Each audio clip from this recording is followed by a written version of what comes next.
The land of Israel was afraid. Every morning, every evening, a loud and scary voice echoed through the hills. Goliath! That was the name everyone whispered.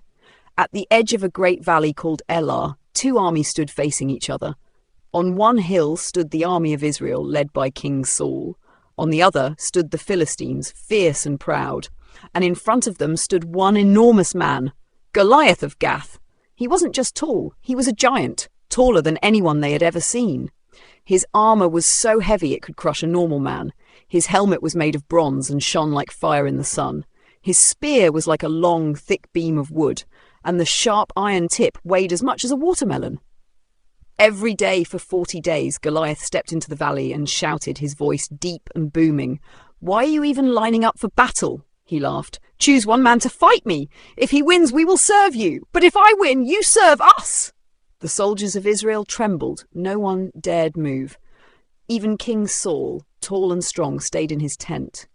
Goliath didn't just scare them, he also mocked their God. Far away in the peaceful hills of Bethlehem, a young shepherd boy named David was watching over his sheep. He was the youngest of 8 brothers.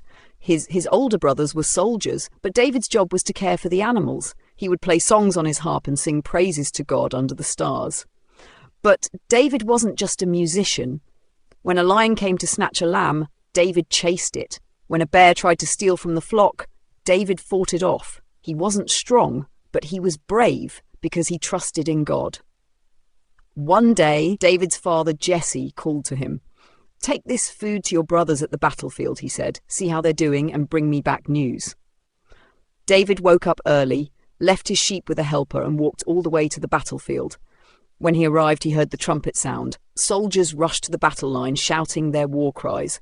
But as David watched, something strange happened. The shouting stopped. The soldiers froze. Then he heard, "Him! Send me a man!" Goliath roared. David turned to the nearest soldier. Who is that?" "That's Goliath," the man whispered. "He's been doing this for 40 days, and no one will fight him." David frowned. "He's mocking God's army. Why isn't anyone doing something?" Just then his oldest brother Eliab overheard and scolded him. "What are you doing here?" Eliab snapped. "Go back to your sheep. You just want to watch the battle." But David stood his ground. "Is there not a cause?" he said. "Someone must stand up for God." Word spread quickly through the camp. "There's a boy asking to fight the giant," people said. A messenger ran to King Saul. "The shepherd boy wants to see you." In his tent, Saul looked at David with surprise. "You are just a boy," he said. "I have fought lions and bears," David said boldly. "God help me then, he will help me now. This giant will fall just like them."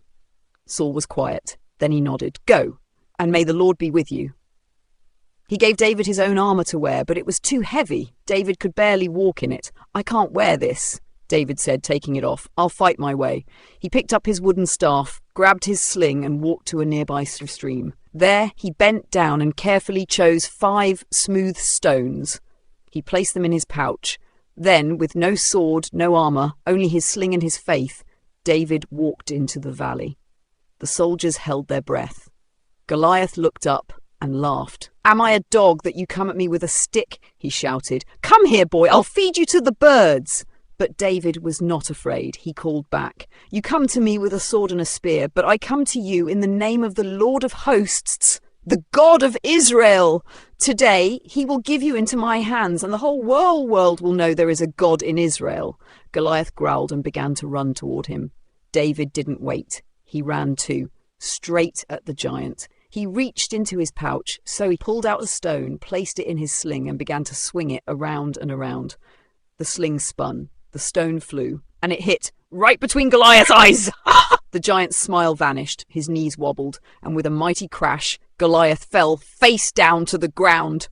There was silence, then shouting. The soldiers of Israel cheered and ran forward.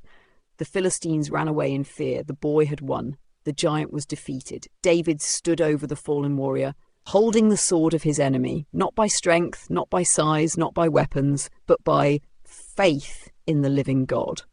And that day the whole world saw what God could do through one brave heart that truly believed.